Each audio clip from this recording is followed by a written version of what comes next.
이번 10월 16일 부산 금정구와 인천 광화군에서 치러지는 선거는 국민의힘 고 김재윤 구청장과 고 유천호 군수께서 업무를 수행하시다가 갑자기 세상을 떠나 치르는 보궐선거입니다. 반면 전남 곡성은 민주당 이상철 군수가 선거법 위반으로 당선 무효용을 받아서 치르는 재선거입니다. 전남 영광도 현직 군수가 당선 무효용을 받아서 치르는 재선거고, 서울은 조희연 교육감이 정교조 해직 교사들의 불법 채용으로 유죄 판결을 받아 치르는 선거입니다. 그런데 민주당은 파렴치하게도 국민의힘이 공천을 잘못해서 혈세 낭비를 초래했다고 비난했습니다. 이건 고인에 대한 폐륜적 모독일 뿐만 아니라 적반하장의 거짓 선동입니다. 민주당 박원순 서울시장과 오거돈 부산시장의 성추행으로 치른 보궐선거에 838억 원이나 투입된 것이 진짜 혈세 낭비입니다.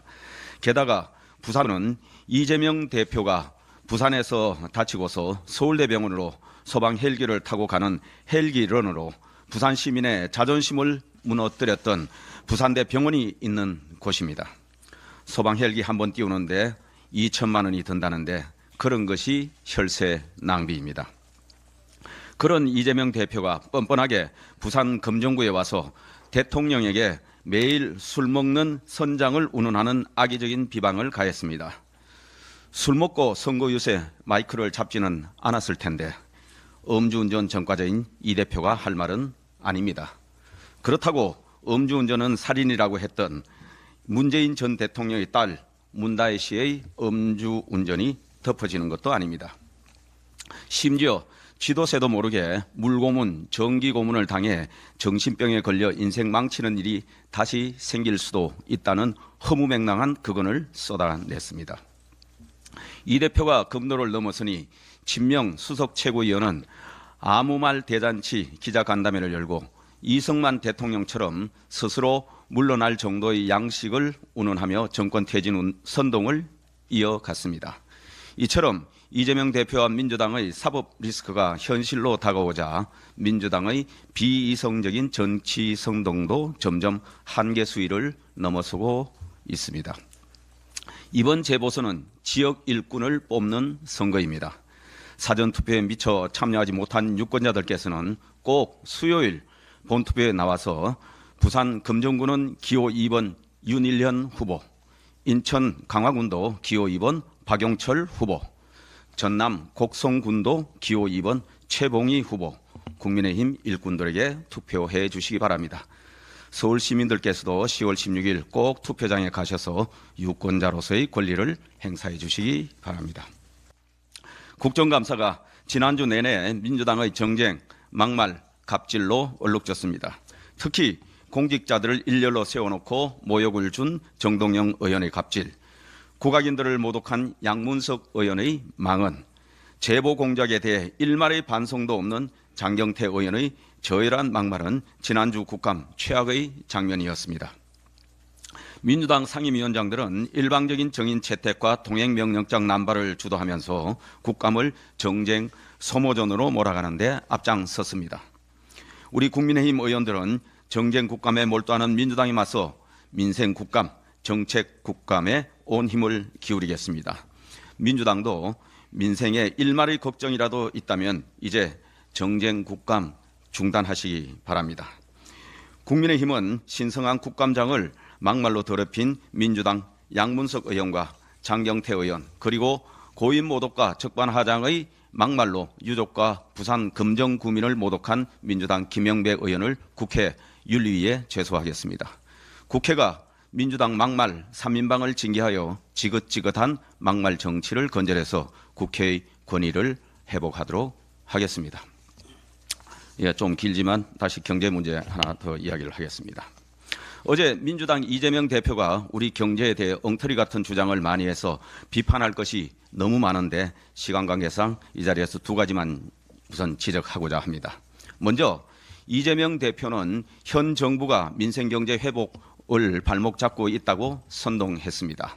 하지만 지금 서민과 자영업자의 어려움은 2022년 글로벌 복합위기 발발과 문재인 정부 시절 잘못된 경제 운영의 누적된 결과가 함께 작용하고 있는 것입니다. 급격한 최저임금 인상, 주 52시간의 근로시간제의 경직적 운용, 탈원전, 집값 폭등 등 우리 모두 다 아는 문재인 정권의 잘못된 경제 정책입니다. 이런 정책들의 부정적인 영향이 지금도 강하게 남아 있습니다.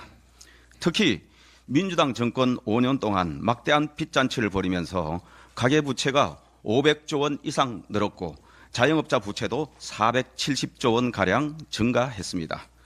많은 서민과 자영업자들이 과도한 빚더미에 빠지게 되면서 금융비용 부담도 더욱 가중되고 가계 소비 여력도 제한되고 있는 것입니다. 서민 경제와 자영업자 경기가 어려운 주요 원인이 된 것입니다.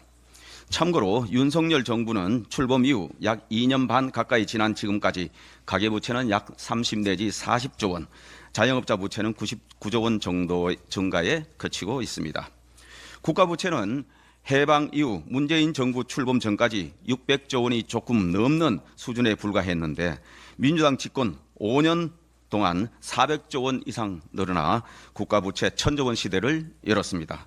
그래서 국가 신용등급 하락에 대한 경고장을 받기도 하는 등 대내외적으로 재정 건전성에 대한 우려가 굉장히 커졌습니다. 윤석열 정부는 민주당 정권이 망가뜨린 병든 우리 경제를 정상화시키는 가운데 과다한 부채로 인한 경제 위기를 막기 위해 노동개혁 등 구조개혁과 건전재정 기조를 이어오고 있는 것입니다. 민주당과 같이 인기 영합적인 포퓰리즘 선동이나 하면서 흥청망청 빚잔치를 벌이고 미래 청년 세대에게 빚더미만 잔뜩 떠넘기는 무책임한 정책을 해서는 안 된다고 생각하기 때문입니다. 둘째로 이재명 대표는 올해 수출과 기업 매출액, 영업이익도 좋은데 법인세 수입이 급감해 세수펑크 위기라고 지적했는데 이는 법인세수 구조를 전혀 모르는 무지에서 비롯된 발언입니다. 올해의 법인세수는 작년 한 해 기업 실적의 영향을 받고 내년도 세수는 올해 기업 이익에 좌우됩니다. 올해 법인세수가 당초 전망보다 약 14조 원 덜 거치는 것은 지난해 반도체 경기 부진 등으로 우리 기업들의 영업이익이 예상보다 크게 부진한 데 따른 것이며 이 대표가 말한 올해 기업들의 영업실적 호전은 내년도 법인세수로 나타나게 됩니다. 우리 정부도 내년 법인세수는 올해보다 약 25조 원 이상 더 거칠 것으로 전망하고 있습니다. 거대 야당 대표가 민생 경제를 걱정하는 것은 좋은데 제대로 된 민생 경제 정책을 만들려면 맨날 기본소득과 같은 표주기식 기본 매표, 기본 포퓰리즘만 주장하지 마시고 경제 원리나 실상에 대한 기본 공부부터 하시기 바랍니다.